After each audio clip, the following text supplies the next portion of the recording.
Hello and welcome to Swimmed, education for coaches, athletes, and parents. The only podcast dedicated to club swimming. Here we examine swimming and sports from three perspectives: the coaches, the athletes, and the parents. Through our candid and unscripted discussions, we share our views along with advice and applications that can help coaches improve their coaching, athletes increase their performances, and parents boost their support. So, welcome to Swim. Let's dive in. Hey, Jen, how are you doing? Are you digging out of Hurricane Helene? Hi, we are good and we are not done yet. I don't know. It's going to be a year probably, honestly, until we're functioning again. Augusta is not Valdosta. I will tell you that. We were not. There's way too many trees here for this. We were not prepared for a hurricane to make it this far. We were really lucky. We didn't get any damage to our house, so that was good. There's a huge oak tree in our backyard that literally covers our backyard. Right. That was an inch away from getting our roof. So we were really, it came really down, lucky. but it just missed your house. Yeah. So it hit our fence, but Britain was able to repair the fence, and our bloodhound is living his best life right now in our backyard. It's a jungle, so he's really living his best life, loving it. He doesn't want it. Evie's soccer goal is gone. It's crushed. But our neighborhood was actually really lucky because they had been doing construction on our road for a while. So a lot of our power lines were brand new and the poles were brand new. So they stayed up. But everywhere around us, it was just, it's really bad. And the crazy thing is, it's just the difference in the short amount of mileage. My mom lives in Aiken, and Aiken was up and running like 4 days before we ever had power back. Right. So it was really strange. And then, on like the third day, we needed to go and just get some supplies because we were 5 days without power. And we drove up to Athens. And we went up to Athens because a bunch of the coaches up there were like, oh, yeah, Jen, everything's normal. And it was the weirdest feeling, like driving into Athens and literally everything was normal. We went from like 3-hour lines to the gas station to like going to Athens and pulling right up to a pump and everything, college students walking around. Like it was just, so that was probably the weirdest part for us, was like, you feel so isolated but then just right down the road, everything's fine. So that was very weird to all of us. And it still really feels that way, that, we still, just in the last 48 hours, we've had gas leaks where they've shut our gas off. And we've not been able to get into our neighborhood for 4 hours. We've had power go on and off numerous times in the past 4 days. There's been all kinds of car accidents because that's the four-way stops because the lights aren't working. And the lights, and they just fly through. I mean, like, it's crazy. And just massive amounts of traffic. It's taking me normally what was like a 20 to 30 minute drive to get to Aiken to the pool. I mean, it's been 2 or 3 days now where it's taken almost 2 hours to get there. And so things like that have just been really strange. And, I think a lot of my kids and my families, it puts you so off kilter. Yes. And when that schedule isn't there and your norm, and you're constantly don't know what you're waking up to or what's around the corner, it's just really hard to like keep a norm and keep a function. So that's probably been the hardest part. Evie actually went back to school yesterday. They're bringing them back in for 2 days. Today's her last day, and then she goes on fall break. But so that's helped a little. She felt really good being able to go back to school yesterday. That helped a little bit, but it still was like the drive there. There's still power lines down everywhere. Yes. The trees are super close to the road. So it's still not like the safest environment in the world. But I just never really, we've had storms before, but for something to come this far inland was just so weird. And like we were texting that it was like with you, like I expect it, like Yeah, Southern yeah. Oh, Georgia, like Matt's dealt with this before. It's not a big yeah, deal. like Matt's done this numerous times, and like It's so it's it's just been always it's always a big deal. And yeah. for those that are Oh, listening, in case you're wondering, both of us, the reason we haven't been on for 2 weeks is because Hurricane Helene came through and hit Valdosta directly. The eye of the storm went over my house, and then it yeah, continued up to Augusta, and then it went up into the Carolinas where it's devastated with mud. And I'm telling you right now, I would much rather have wind than water. I would rather have trees down than mud in my house. yeah, And so yeah, we really feel for them because that's 3 times worse. I yes. called Coach Elizabeth up in um, UNC Asheville and just to see Hmm. how they're doing, and everybody went home. Yeah, The whole place is flooded. They're hoping to get up and operational next week, I think, or the week yeah, after, and then students back on the 28th. yeah. I'm back on That's campus. good. They're hoping. They Right. don't know how long it's going to be because of the flooding and the mud and up there. And then we're also recording on the day when Milton just went through and ravished Florida. Florida. And Yeah, so my house is a hotel right now, yeah, which is great. But so what happened is Helene came through and wiped us out. And in case you guys don't know, this is the third major hurricane that's come through Valdosta in 13 months. right. We had Idalia. It came through and it hit it came through about 20 miles south of Valdosta, which is good. But the north and the east side on that one was the worst. So we got smoked. And you got to realize that Valdosta is called Tree Canopy USA. We have Yeah, more pine trees and more canopy than any other place in the United States. So all the old growth got just snapped. And yeah, then the electrical, we'd never been hit directly with a hurricane. So the electrical poles and everything have been 60 years old or older. right. So we lost power. I lost power for 8 days. Yep. So then Debbie came. Then we had a tropical storm. Oh no, it was Debbie and then a tropical storm or a tropical storm then Debbie. I forget. Debbie came through, but we just got remnants. It really didn't hit us that bad, but we had a lot of high winds, and so Yeah, that knocked power out for 2.5 days. And then the eye of the storm for Helene came right over my house. I got to see it.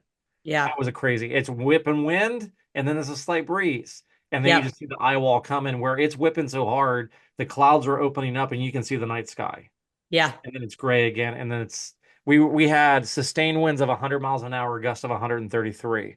Us too. Um, so it's just it's devastating. Yeah.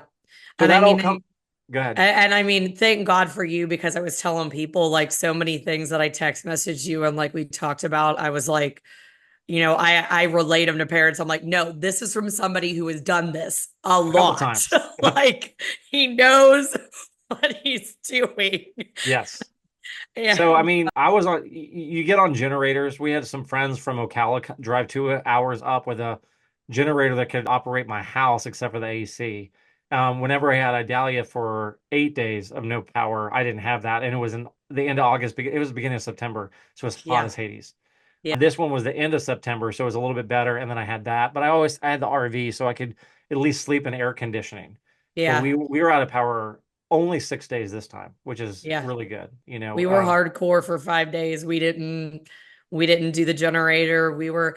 I mean, I think You were the camping. interesting thing is like you brought up is like, we had a lot of families that they didn't even last like 8 hours that they were like, yeah, going to the beach. And Yeah, I'm gonna like, go to either my beach house or I'm going to the hotel or I'm gonna yeah, go spend money. I'm gonna get out of here. yeah, exactly. And so like, we honestly were pretty fine. And that was probably the biggest thing that you said to me that I think was that like helped was we're so used to in our lives being so busy and almost to the point of being overworked. Right. And it was awesome to have so much silence And and like the darkness. the first 24 hours was really weird, but Yes. then after that, it was like reading a book. And like we would sit out on our back porch at night with the candles and play games that like we hadn't done in a year probably Yes. that we sat with Evie on the back porch and played games and colored and like just talked and it was wonderful. It was like a forced slowdown Right. and I wish more families would have like had someone like you to say that. Yeah, like Like, embrace it. utilize it, don't get freaked out. Like, you will be okay, because it was kind of nice for a while to be off the grid. And I told you this story that, like, we were on day going into day 6 of no power, and we have had all the windows open and everything, and it was probably 7 o'clock in the morning, and nobody really in our neighborhood except for one house at the end of the block had a generator. So Right. it was really quiet and it was great. And Britt and I, grew up in the country, and we were like, we feel like we're back as Yeah. kids, because it was awesome. We could see the stars. It was great. And then our neighbors, that our houses are really close together, right? At 7 a.m. the 6th day, I hear him start trying to crank up a generator in the backyard. And I was like, nope, I'm done. I'm done Shut the windows. leaving. We're done. Can't do I was like, going to my mom's, who has power in Aiken. I can't do this. But, I think there was a lot of really good things that came out of it for the community. And, we still have people, unfortunately, without power. Yeah, we I have a swim family that they're looking at another 2 weeks. So that's hard, but they're working really hard. I'm hoping, obviously, with what Florida, happened now, that we're going to be able to get everybody back online so they can, move their forces. We've already had some of them head to North yeah, they got to go Carolina. down. Yeah, they've gone up to North Carolina. We've got a lot of our volunteers that, once we were kind of like back on the grid and good, they moved to North Carolina. And so we saw a lot of the utility trucks heading to Florida now. So, Yeah, we saw that going we're, down I-75. oh Like it my was just gosh. lines of them. Just let's go. Yeah. Let's go. Let's Yeah. go.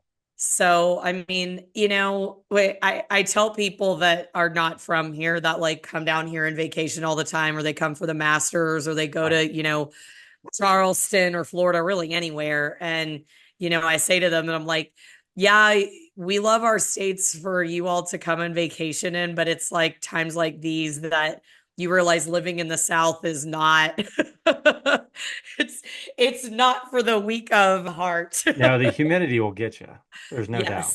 Yes. But yeah, no, I mean, we're still digging out. And Yeah. then Milton just hit Florida and my wife's family is down there. So here's what my house has been like the last couple of days.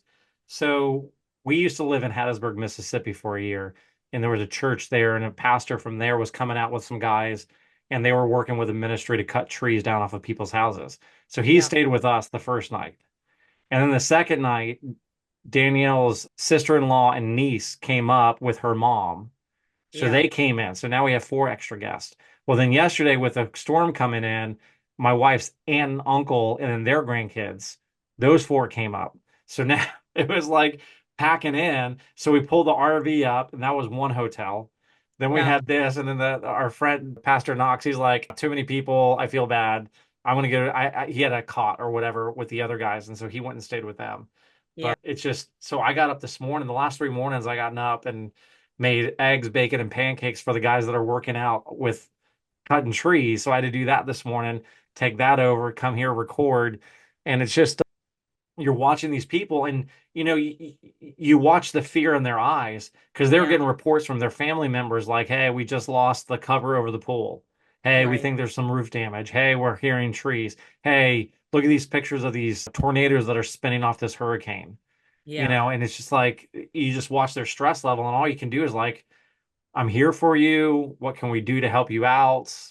And on the side, all the grandkids are about the same age. There was one 18-year-old, almost 18-year-old, and the rest are like 13 and under. So they went and played charades, and they played all these board games, and they were watching a movie and doing all this kind of stuff. And it was good to see them interacting, Yeah. right? And that's the part. And I said to a couple different people, now I know why my grandparents down in Pensacola, everybody would go out on their front porch in the evening, Yeah. get on the swing, play music, talk, and go around to their neighbors and everything because it's the cool. You Yeah. get the cool air coming through the house and feeling pretty good. And then, when I used to talk to my grandparents, they're like, as soon as everybody got AC, nobody came outside anymore Yeah. because I could survive in there. And Right. we continually get more comfortable, but we continually also get more isolated through that comfort.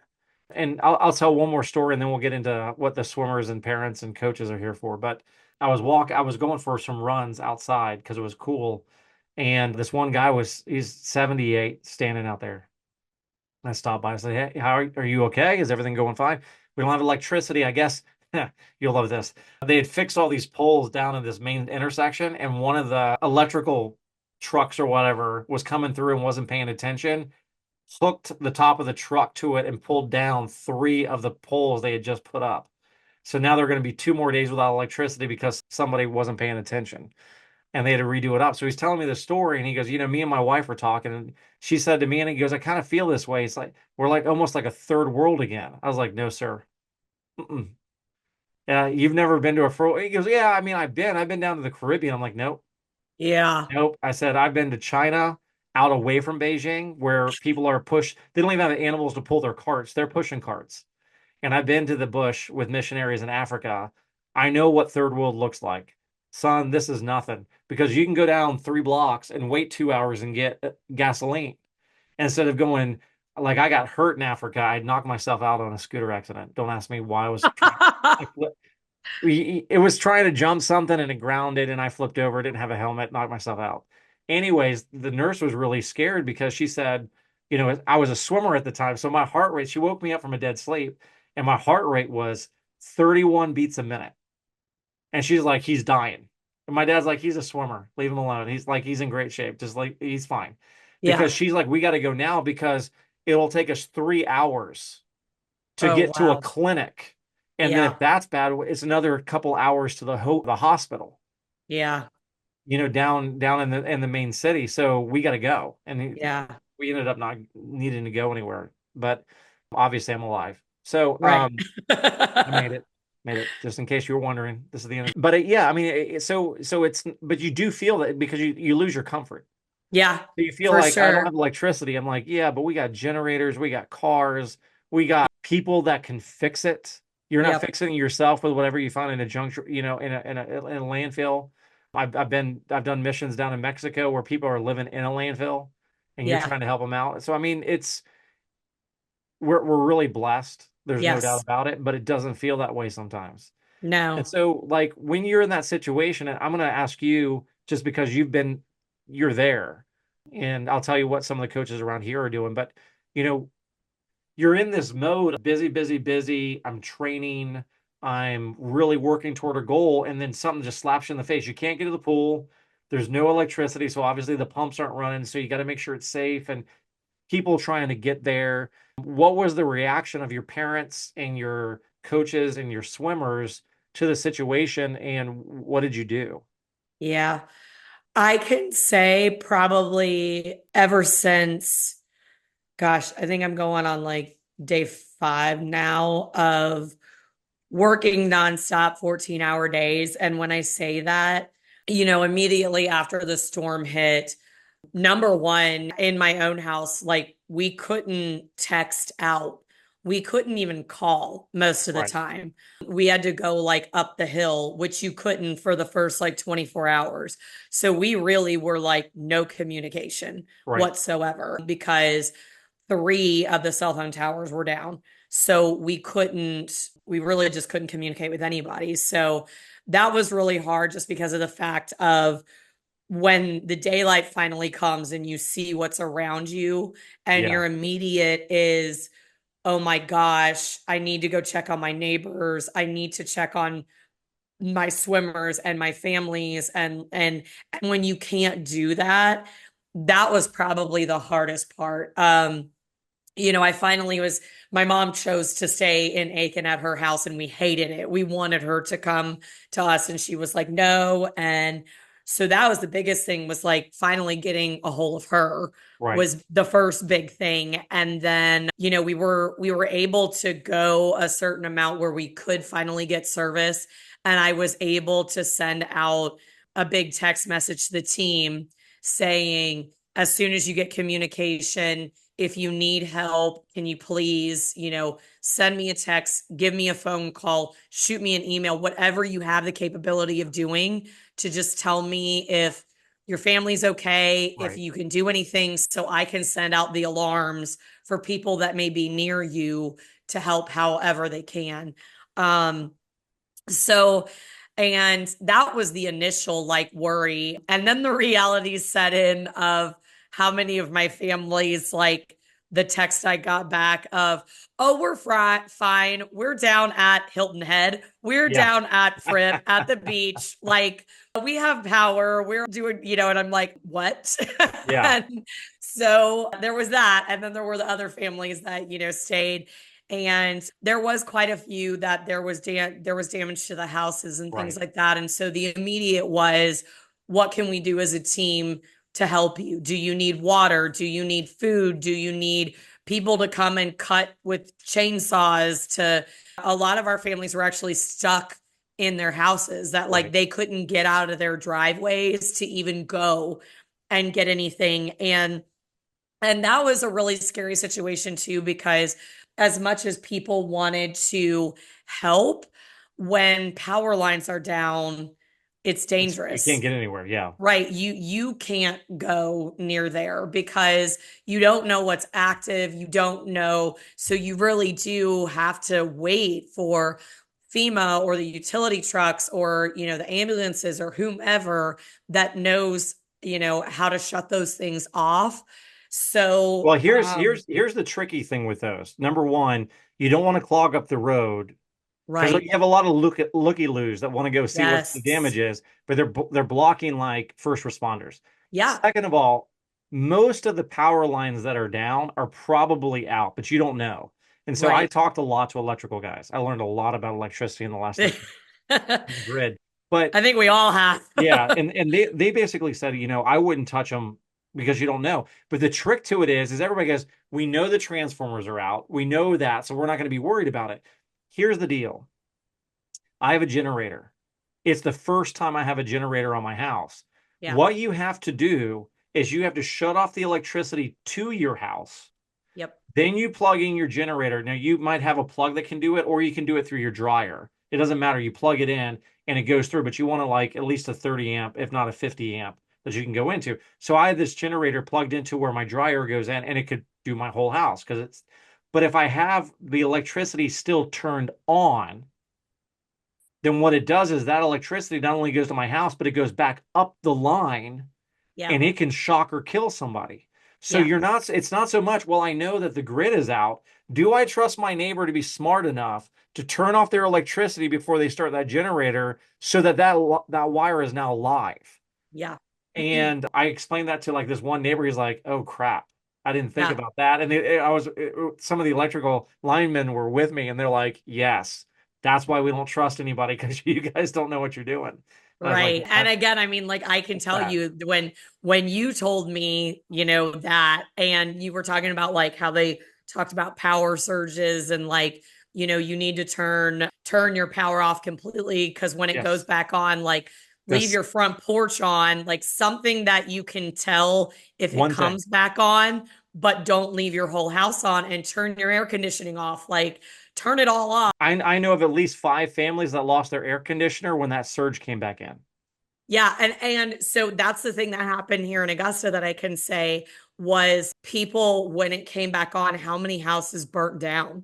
We Yes. had a Or you lot have a of tree house down and is exposed, and then it starts sparking, and you lose your house. or people, again, this is another thing, right? Was like how many people left their houses and forgot that they left things on and they were at Yes. the beach, and instead of having someone at their house and stuff turned on and it caught fire.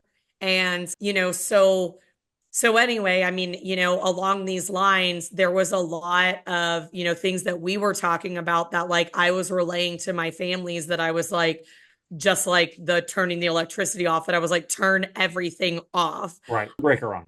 Yeah, and so things like that were probably the most important to begin with. And then as everybody started getting electricity back up, I made an email out and sent text messages that said, "Hey, we've got families that have power back and water and everything like that. If you need to go and do a load of laundry and Right. just sit in the air conditioning and communicate, let me know. We've got families that want to host you and help you and do what we need to, and that was amazing to see how many people, were so willing and open to help however they could. But again, a lot of the problem was a lot of people just couldn't get out, Right. for days. And so even though you were offering that, they couldn't leave. And we've got a lot of like rural areas in Augusta. I mean, I know that we're like the second biggest city in Georgia, and people don't realize that. There's Right. actually a lot of really rural areas right outside of Augusta. And I've got a lot of families that have a lot of property out there and things like that, that they really were for 3, 4 days. They were stuck and they could not get anywhere, at all, because even if they could get out of their driveways, there was power lines that they had to wait, until they could leave, that those were taken care of. So, the first initial response was see everybody's okay, make sure that if we can help, how we can help with those emergency things that we can do it. And then it turned into my coach response of I'm in South Carolina. It's a little bit different because unfortunately, like I really thought that the high school association was going to push back high school state, and they Nope. didn't. Nope. And so my kids' high school regionals meet, which is normally that last meet for them that they get to get those faster times and, sets them up for high school state. South Carolina high school state, unlike a lot of other states, it's not prelims finals. It's time finals. Oh, So wow. they only get one swim. So that regional meet to them is really important because it Yes. essentially sets them up for whatever heat they're going to be in at state to try and win, Right. right? So obviously regionals was supposed to be that weekend, that week after the hurricane came, and we couldn't do it. And Right. so I had that devastation with the kids. It wasn't even that they couldn't get into a pool. It was a lot of the seniors, that was their like last opportunity Right. before state. And there were so many kids that, were close to getting state qualifying times that they were like less than a second, and now they don't get a shot at it. And I think the harder part was there was parts of obviously South Carolina that were untouched, right? Exactly. So they all went and had their regional meet. They Right. all got to do all of that, and ours didn't. So, So how did you deal with your swimmers with that? What did you say to them? How did you deal with that? How um, do you deal with that as a swimmer? yeah, it's it's a lot. The best way that I can put it is I dealt with it like I did with COVID, to be Right. honest. That it was, we need to be grateful we're okay. We need to be grateful that we have each other. This isn't the end of the world.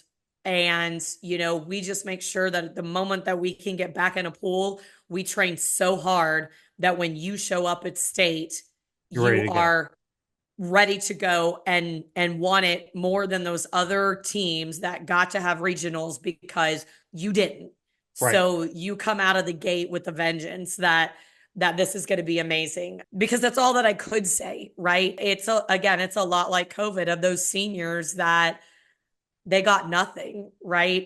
It was, we mourn it, we be sad for it, but I also kept reminding the kids to look around.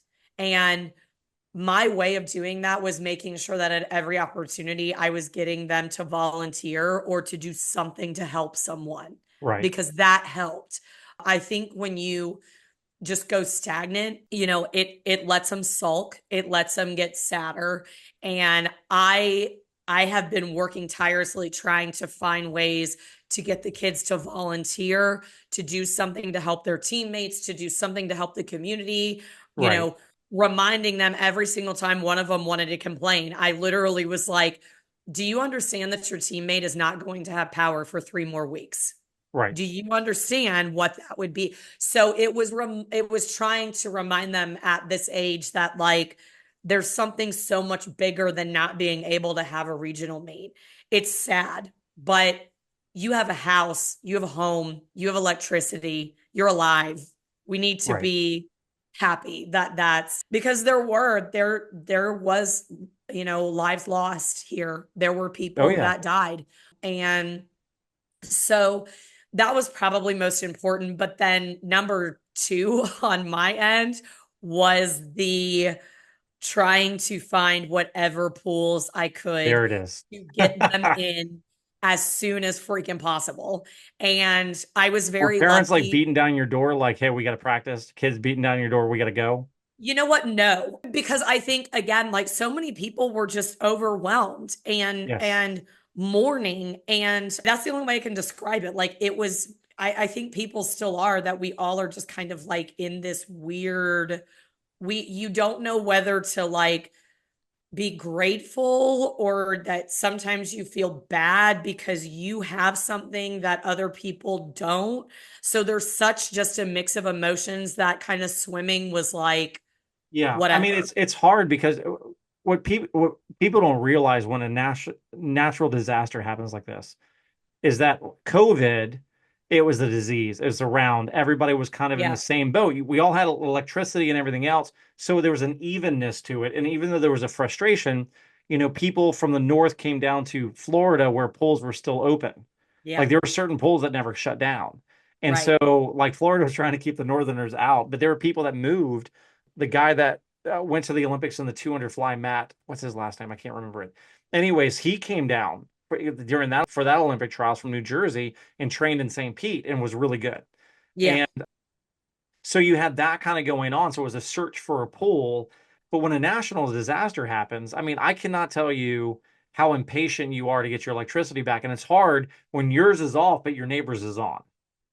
You know what I mean? And it's not because they have it, I don't. But at the same time, when I have it, I feel bad for the people that don't because it's just it depends on what they can get to and what is Correct. fixable. It's out of a lot of people's hands. And Yeah. so it's really hard because there's mourning that goes into it because there's a lot of loss. Like my house didn't get hit, but my Right. neighbor's house, they lost their carport, but then other people lost their entire house. Yeah. You know what I Exactly. mean? And so there's not an evenness, there's not a justice to it. And it's trying to get yourself in the right headspace that you can help others. Like my neighbors are in their 80s. So I'm over there Yeah. constantly trying to help them out. But then Right. I'm also trying to help out people at my church. I'm also trying to help out people Yeah. that are associated with this, that, the other thing. Yeah. And so it's balancing all of that. And I'm glad that the swimmers weren't like instantly like we got to train. Where in COVID it was, can we train? Can we? Because everything Yeah. else is normal. Can Yeah. we train? We just can't get close to each other. Yeah. Here it's like I have this realization that like when Idalia came down through, my dentist showed up in his ATV from down the Yeah. street, and we were chainsawing meat so I could get out of my Right. driveway because there was a tree there, and that really helped out a ton. So Yeah. it's like it's like COVID, but in a lot of ways it's completely different. Yep. And so it's counting down the days so you can get back in the water because you're anxious to, in a sense, you're anxious to get back to normalcy. I guess Yeah. that's where there is a common thread.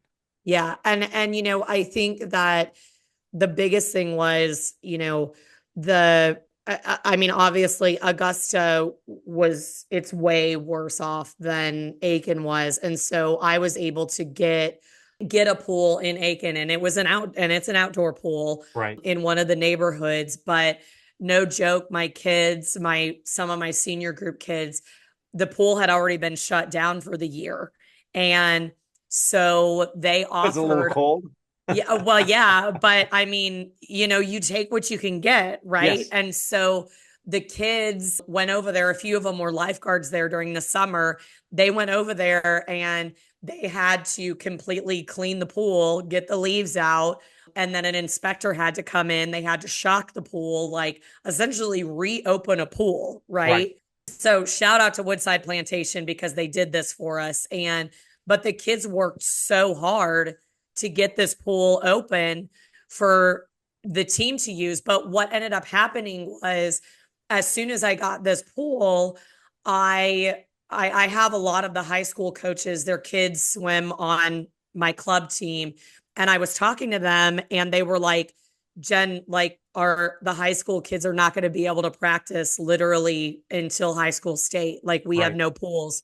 We have no way to practice. So they're going to go into high school state with no With nothing. practice. And I was like, nope, that can't happen.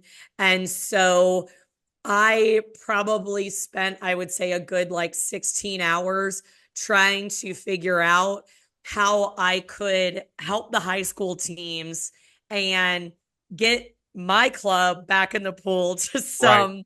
some kind of practice at some point, as fast as possible and turn all of this over. And it was a lot of work. I'm not going to lie. Like, it was a lot of stress, but it was something that I felt like as a club and as a coach myself was probably the biggest thing that I could do for my community at this point, because as a club we're here to serve the kids first Right. and foremost, right? And if I was able to give those kids some kind of like security and normalcy in their life, I think I it's not that I think I knew that it would also help them at home be helpful, Yes, that they absolutely. would be in better moods, they would be able to react better to the situation that we were in. So no joke, when we got the pool and we got the all clear to go, it was this past Saturday, and the pool was 76 degrees. Oh, But I again, like, I made sure when we did practice that the sun was up. It was as hot as it was going to be in the middle of the day. right. And but the kids, they were amazing. They showed up, they put lane lines in, they worked as a group, and we even got our little kids in. A few of them were freezing, but they were just happy to They're see. purple, just shaking. Yeah, but I mean, they were just happy to see humans, right? Right. And to see their friends for just a little bit. And we offered showers to the people that were like, you don't have power, come in. Safe sport wise, we'll monitor the You'll figure it out. bathrooms so Yeah. you can go and shower and use what you need to. If you want to jump in the pool for a while, do it. Like, Right. whatever you need, we're going to figure this out. And so I've actually been, I mean, I guess we came back on Saturday, so I've been coaching every day since Saturday. And when we brought the high schools in, I've got 6 different high schools with me right Right. now on top of my senior group. So yesterday at practice, that was the university. That's an indoor pool that we normally practice in. We were able to come back there on Wednesday. Okay, good. And yesterday was the first practice that we could have everybody there. And I had 85 kids in the pool, in a Wow. swimming pool at one time, Wow. from A six from lane pool. 5 different high schools, and then my club senior swimmers. But How many, wait, how big, how many lanes did you have again? 6 lanes. Mm-hmm. It's a lot of Yeah. kids. But I mean, you and I both know, like, you figure out how to function, Yeah. right? I mean, you do, That's where you do, everybody start at different ends, six at a yep. time, just roll You with it. you do shorter stuff. You tell everybody, look, we're going to be patient. You arrange the lanes, how you can do it, that it works best, that there's a flow. And again, we're in high school prep, so a lot of the stuff was just turns and Right. Yeah. sprinty things and starts. And so my upper level senior group, they come in before everybody else does. And I've been, they did 2-a-days, and I've been kicking their butts because I'm like, I got to figure out how to do a drop taper in Right. this amount of time. So they've been hitting it really, really hard, doing weightlifting and all kinds of things. So, but I think the coolest part of this was that getting to see all of these high school swimmers that normally would never really interact with each other, except for at meets, all in this pool at one time, talking to each other, working together, Right. and learning, Well, they're building all of those this. relationships, right? Yeah. And that's Yeah. that's the one nice thing about our community is like when COVID happened, and then even in disasters like this, I know of people that you go, they go to the shore, they go to wherever they're going to go. You can call up a club team that's there. Yeah. Hey, I'm displaced. Here's what's going on. Can I go? And I don't know of a club yet that says, yeah, but it's going to cost you. Yeah. It's just, come on, you're here for a week. Yeah. Come on, don't even worry about Yeah. it. Let's just go. You're like, we'll Yeah. figure out where you can go.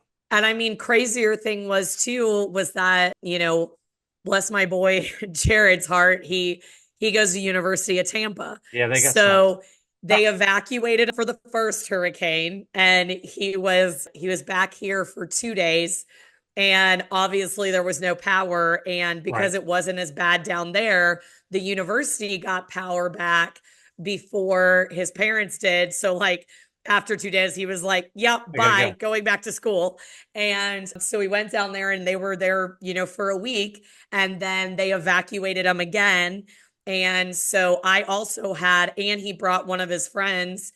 And so I had two college swimmers with me Right. that, on top of all of this. So literally, I had like three different things going on that I was trying to like, make function the way it needed to function. And we're still doing it.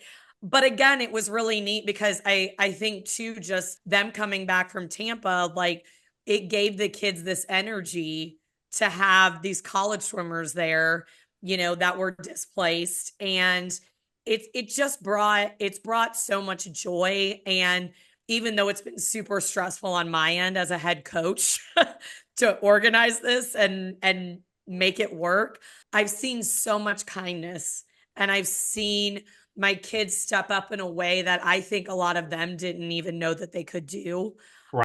Another thing that I can say that we did was that we went out to one of our family's houses that's way out in the country, and we went out there and cleared brush, cut down trees, raked everything that we could. They're one of the families that they've got 2 more weeks ahead of them of no power. We brought water, we brought everything we could. The team came out there and did it as a group, and it was amazing. Right. The kids loved it, and it brought so much joy to this family that otherwise was really like out there on their own, to see all of these people show up to do this. And obviously we couldn't go out there until we knew that it was safe, but you know, it was wonderful, and it brought this sense of community that I think a lot of them haven't experienced yet. So we walked out of that of the kids being like, Jen, as soon as you find something else we can do, we want to do it. Right. Um, the big thing that I would say that I think a lot of people don't understand with this, that I learned in this, was as far as getting kids to volunteer for things, when it's a disaster like this, safety is an issue. Right. So even though they want to go and volunteer because they're as young as they are, they're actually a liability. Right. And it's the same thing with adults. There's been so much misinformation that's just been spread everywhere, that there's not help here, or there's not people doing it, or people are being turned away. But what people don't understand, which I understood because my husband was in the National Guard and he did this with tornadoes in the Right. Midwest, right? Is that you can't just show up to areas that are dangerous and think you can walk in and that you're being helpful. Because the reality of it is, much like what you said, you're actually making it harder for the people who this is their job to do this, to know how to handle things like these utility companies and Right. FEMA and those people and Red Cross. When you come in and you're doing things that are not organized, you can actually cause more danger by Yeah, doing. but the flip side of that, and what I found is really good, is you don't realize how many ministries are out there. Every Yes. denomination has a ministry Yep. that's disaster relief, and they're all Yes. here. And then Yep. you have the Red Cross, and then you have the Yes. United Way, and then Yep. we have Second Harvest, which is Yes, the us food too. bank, and so that's out there. And Right. so instead, like, go check on your neighbors and go Yes, check on your correct. team and go check on your relatives, and that's fine. But then instantly it's, I'm getting text from my church. I'm getting text from Second Harvest. I'm getting text from here. Yep. Can you volunteer? And when I can, I go and do that. Yep. But what you do is you want to insert yourself into somebody who's already operational and understand and can Correct. say, you need to go move these boxes, Yes. instead of you showing up and saying, I'm going to go get generated, I'm going to hand them out. Well, you Yeah. don't know what you're doing. Just Correct. fall in line, be part of the Yep. process, take your team there, because you know what? Safety comes down a whole lot whenever you're working with somebody who knows what they're doing. Yes. Because when you don't, it's kind of like, the only way I can describe this, and I think people can picture this in their head, is a blizzard, right? I want to go shovel everybody's driveway. Cool. The blizzard's still going on. Yeah. and you're going to get your car stuck in a snowbank, and then you're useless to everybody else, but now you're actually endangering everybody else. Yeah. You know what I mean? Like Exactly. you have to have some common sense that's there.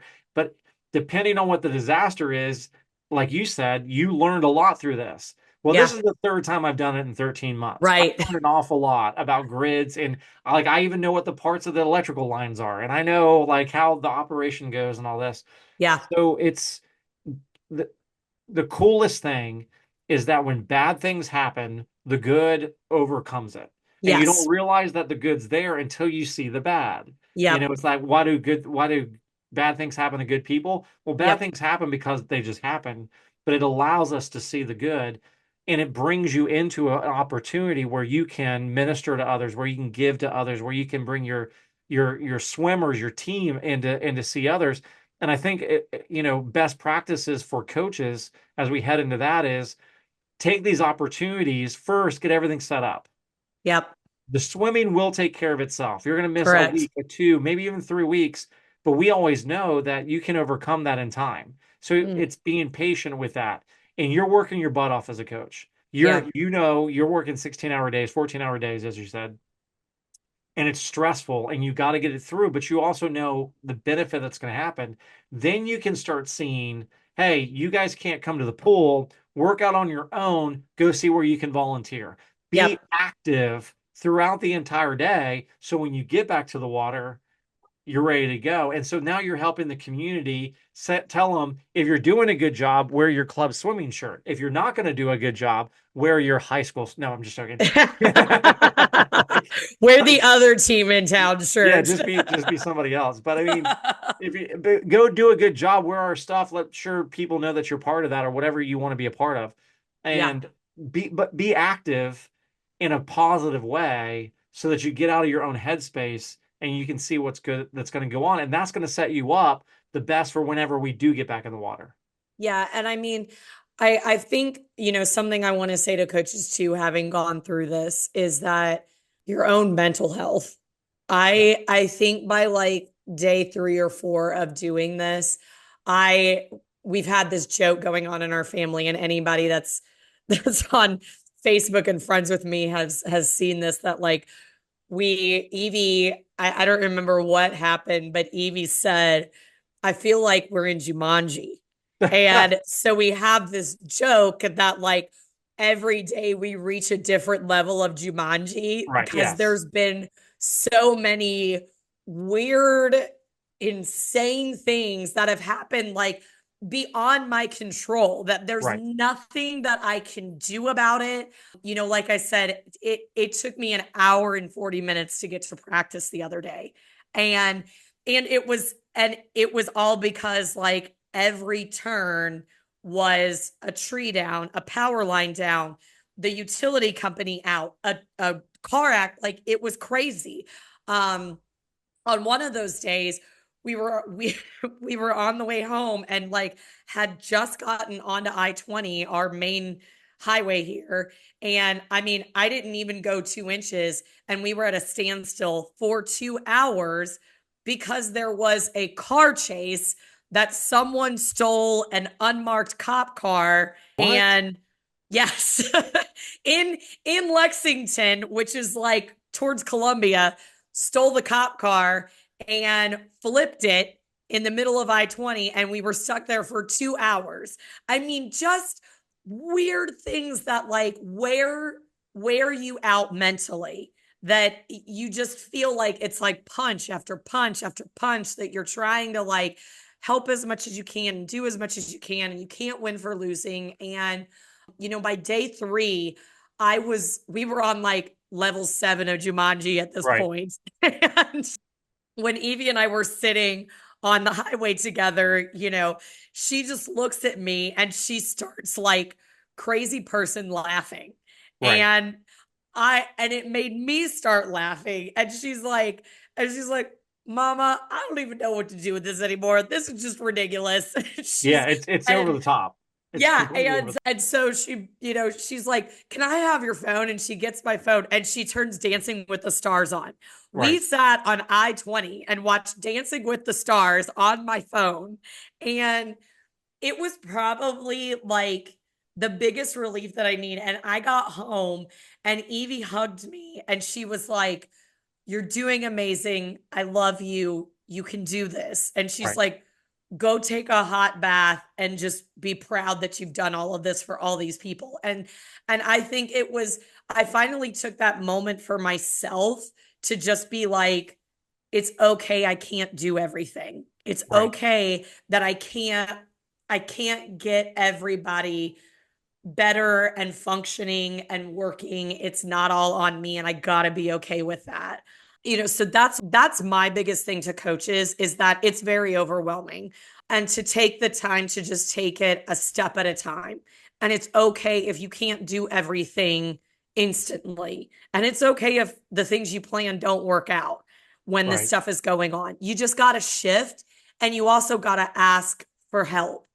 Um, which is where I want to go with this before, we move on to the swimmers, is that I want to give a really big shout out to USA Swimming because, the pretty much, I think it was about 24 or 48 hours after it happened, I got a phone call from Beth Winkowski, which she used to coach at Dynamo and now she's with USA Swimming. Um, and we all know her. And she called me and said, "Jen, what do you need? What's really Right. going on there? What can I do? What can USA Swimming do to help the community? Tell me what's going on. Let us help." That was awesome. That probably made me feel more supported than anything. And they're doing a grant program, which again, my example for the coaches is this. They sent out the grant to fill out and I pulled it up. I think it was yesterday or the day before to read through it. And I mean, immediately I had this overwhelming, like, I don't even know where to start. Right. I don't, there's so much and I don't know where to start. And, and I called them and they were like, "Take your time. Right. Like, don't, Because you don't, think it's immediate, right? There's only so yeah, much funding. I got to get this out. This has got to happen now. yeah." And they were like, "No, like take your time. Think about the things that you really need. We're here. It's not going to go away. We're here to support you. If there's things that you know that are happening there, let us do what we can." Right. And so big shout out to USA Swimming for doing that. Because I mean, now Florida's going to be involved in this too, right? Yeah. So it was North Carolina, Georgia, and South Carolina. Well, now we got Florida that's gonna be in the same boat. And they were already preparing for that because we all knew there was gonna be a hurricane coming to Florida. We didn't know it was gonna get as bad as it did, but Right. we knew.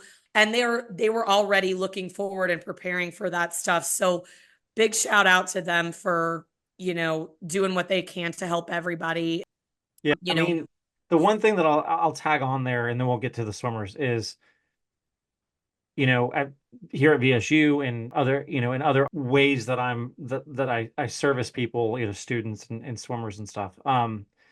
You get this overwhelming feeling that I got to do everything now. Like my grading, Yeah. if my students are listening, I'm still getting to your grading. Mm, So, the grading's there and it's over your head and you've got to just block it out. yeah. And you've got to say, okay, what do I need to, what do I need to do today? That's what I need to Right. focus on. And as Yep. long as I'm moving in the right direction, you're fine.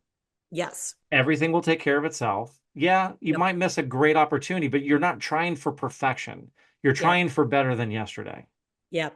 And as long as you're better than yesterday, your swimmers are better than yesterday, your parents are better than yesterday, you're moving in the right direction and you will get caught up.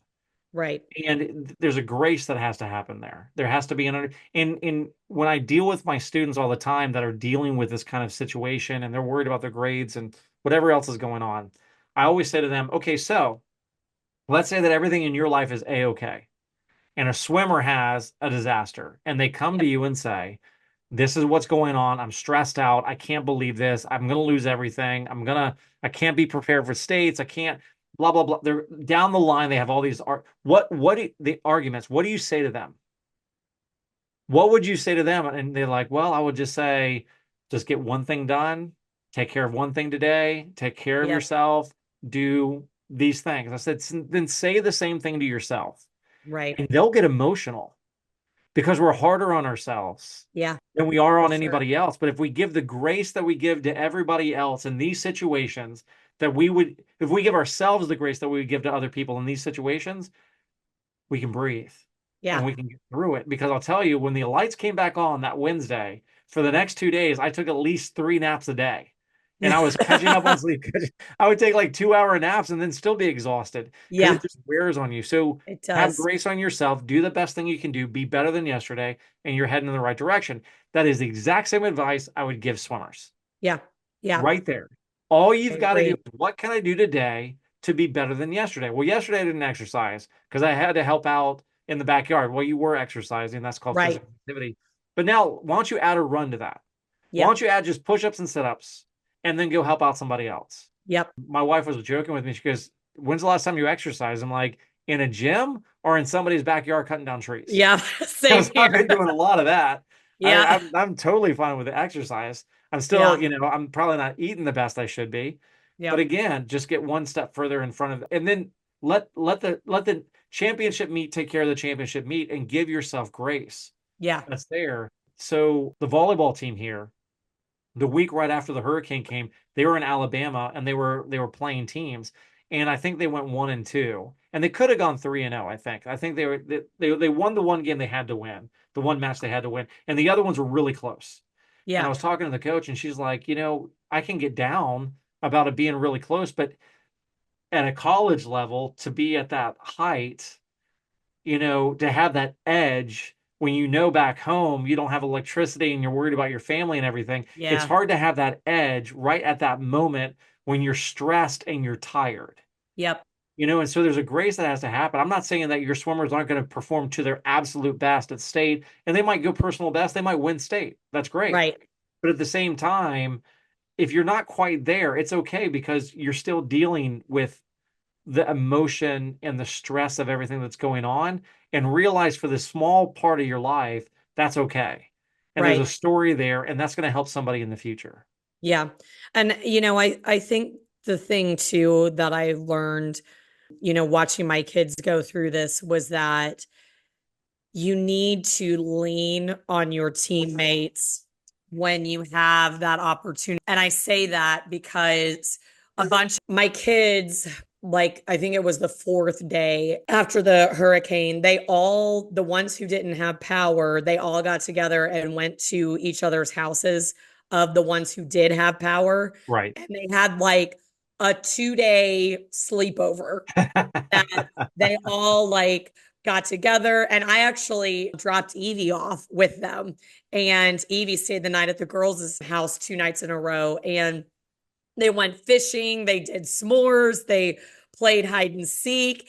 And the cool part about it was that they had power, and they all told me that I was like, what were you all doing, sitting on your phone scrolling on Snapchat? And they were like, no, we actually went out and played hide and go seek, Now and that's we because went they and didn't like, have any power to their phone. They didn't have any service to their phone. yeah, so I mean, like they were actually doing things that they had done in like kids. Right. And so I highly encourage that for swimmers, for your mental health. Like if you can all get together, even if it's just for a few hours, and do something like that, it can make such a difference for you to keep going through this. Because I think, we are social beings, and Yes. when you're isolated for that long of time, that's when the bad thoughts come. So you need to try, even if you're with a friend who doesn't have power themselves, like if you just go and hang out and color together, whatever, go and try and do it if you can, because it's going to help your mental health. So just lean on your teammates, lean on your family, and it'll definitely help you get through it. And I've seen the positive effects of it for sure through this with my kids. And like I said too, if there's families that are displaced, or you've got friends that you're seeing on Snapchat or Instagram that they're having to evacuate and they're coming towards you, make sure you're the first one offering for them to come and swim at your team, so Yes. they know they have somebody that they know that they would feel comfortable with to come into a team and practice with you. That makes a huge difference too. So swimmers, just as your coaches are stepping up and doing things, you will feel better if you step up as much as you can too, to help your fellow teammates or help other people that are less fortunate than you in this situation for sure. Yeah, and I think if you're a swimmer, where swimming's your thing. You Yeah. know, you're a senior swimmer, this is what you do, this is what you're excited about. There are going to be times in your life where you can't do the most important thing that you've assigned yourself. Your identity might be there, but you've got Yeah. to be able to say, okay, there are bigger things than this one Yes. activity that I do.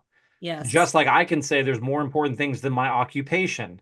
As a Yep. professor here at VSU, I have to take care of my community. I have to Right. take care of my family. And your coaches and your parents, my administration, the other professors, we all understand that. So when I say I'm going to be gone for 2 days because I'm going to be doing X, Y, and Z, they're like, go take care of that.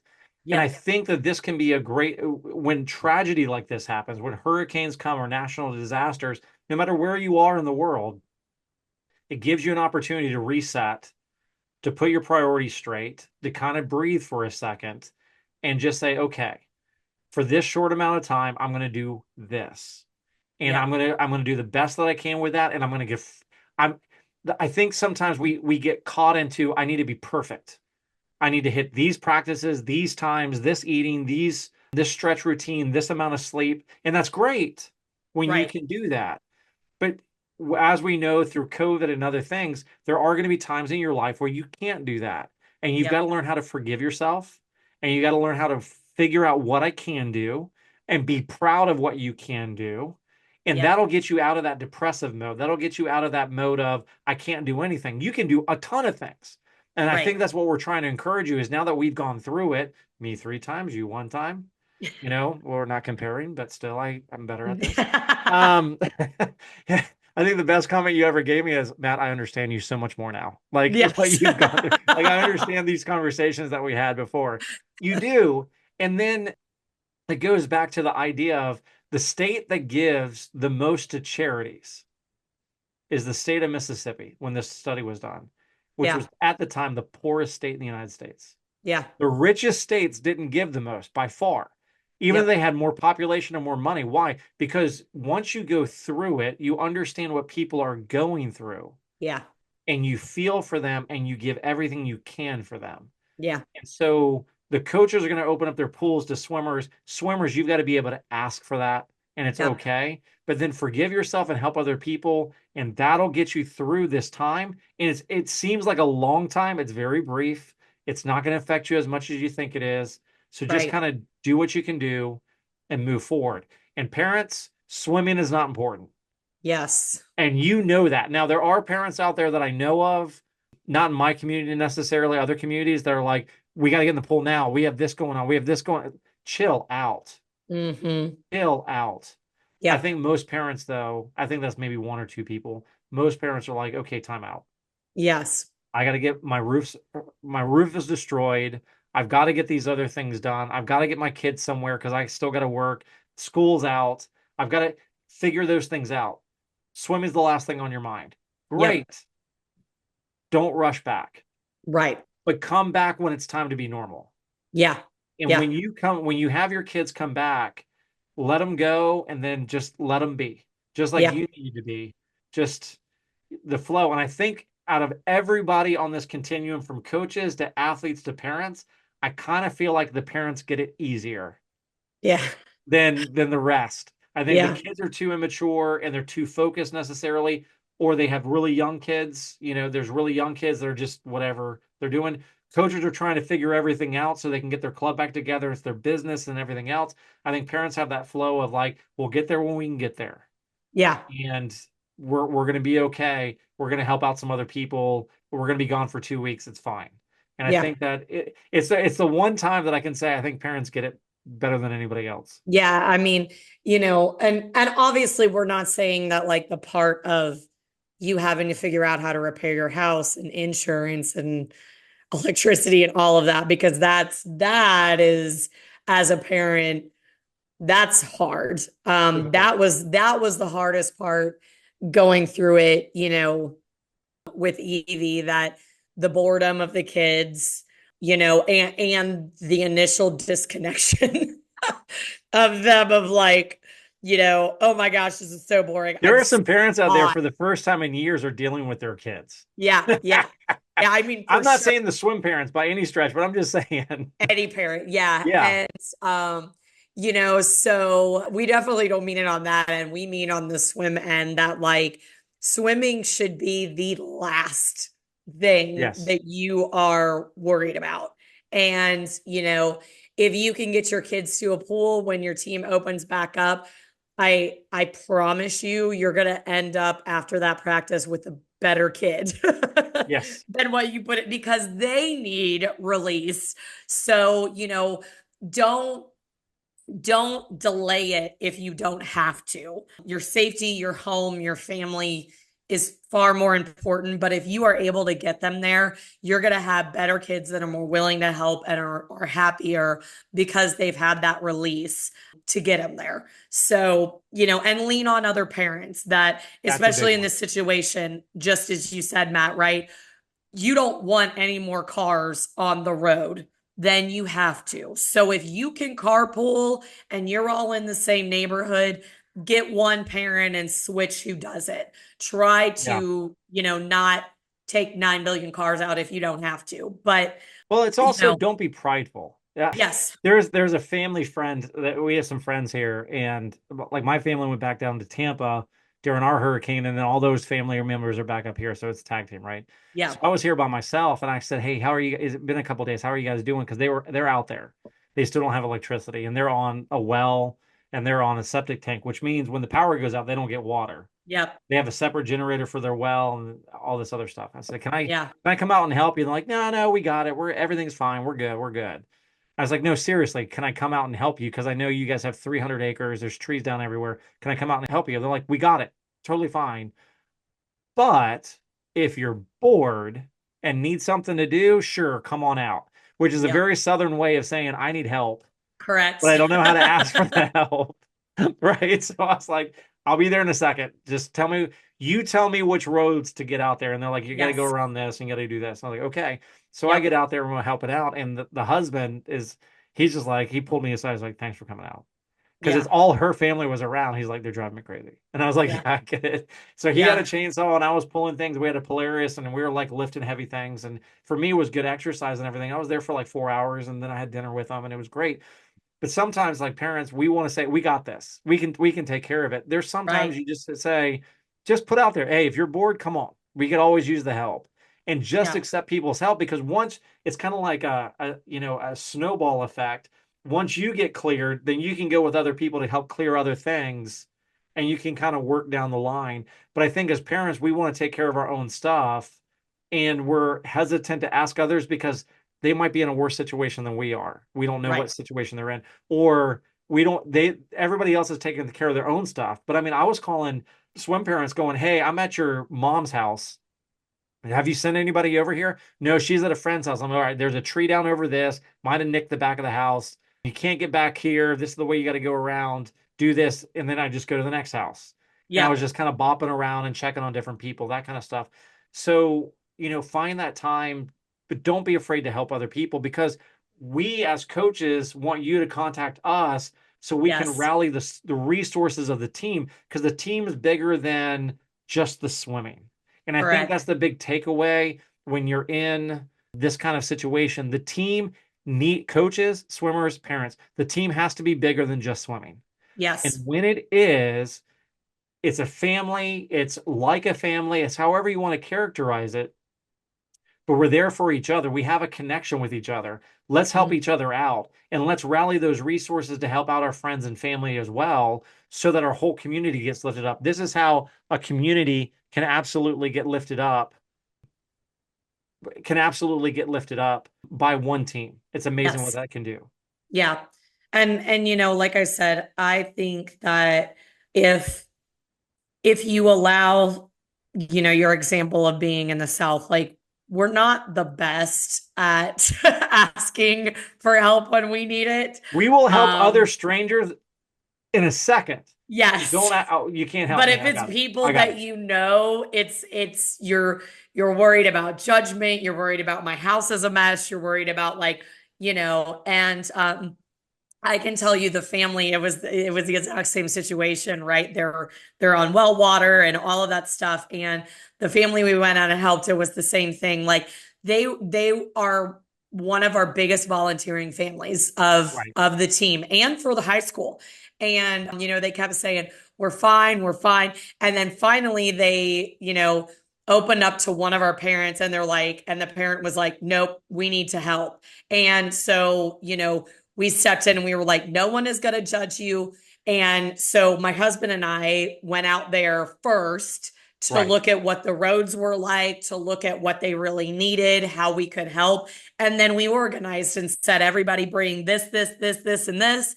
And, we were out there for about 3 or 4 hours, but by the time we were done, you could see the relief on their Yes. faces because they were like, even though we have 2 more weeks of this, possibly three, this was a huge burden off of Yes. them that they feel like they're going to be okay. So, it, you just gotta, you just gotta open up sometimes and let people help you in these situations and be okay with it. And it will be a release once it's all said and done. So, you know, I'm Yeah. just grateful we're all okay. I'm grateful that, we're able to have the pools and have the resources that we do and that we both survived this. I really hope that hurricane season is over now for everyone. Technically, it's supposed to be. It's October, I but know. you never I know. really hope that it is, because I don't think any of us here in the South want this anymore for a while. No, I mean, I talked to my neighbors down here, and like I said, I can't do this anymore. And they said, son, you can do it. You just don't Yeah, want to. And I was like, yeah, yeah. that sounds more like it. Yeah, I'm just glad to see your face and that we can record again and kind of get this out and let people kind of understand where we're coming from. Because I know that across the United States and the different people that listen around the world, you may not get this kind of information before, but something's going to happen. And I hope that you can just kind of take away some of the lessons that we've learned for you. And I hope that we're back on track and we'll be back every week. And like and subscribe and follow us, please, because we're trying to get information out about to our swimmers into the club swimming that can maybe help them out a lot more. Jen, it's good to see your face. We'll have to do it Good to see again you too, shortly soon friends. and then get Yes. back on track. So I'll talk to you Yeah. later. Thanks. All right. Thanks. Whatever platform you're listening to, make sure you subscribe and hit the like button. And if you loved us, leave a review. Also, if you're interested in getting more information from this episode, click the link in the description and we'll send you notes from this episode. Finally, do you have a topic to suggest or want to share your thoughts? Email us at swimedinfo@gmail.com. swimedinfo@gmail.com. Join us next time for a thoughtful discussion about swimming and how coaches, athletes, and parents can improve their performances. Thanks for listening to Swimmed, education for coaches, athletes, and parents.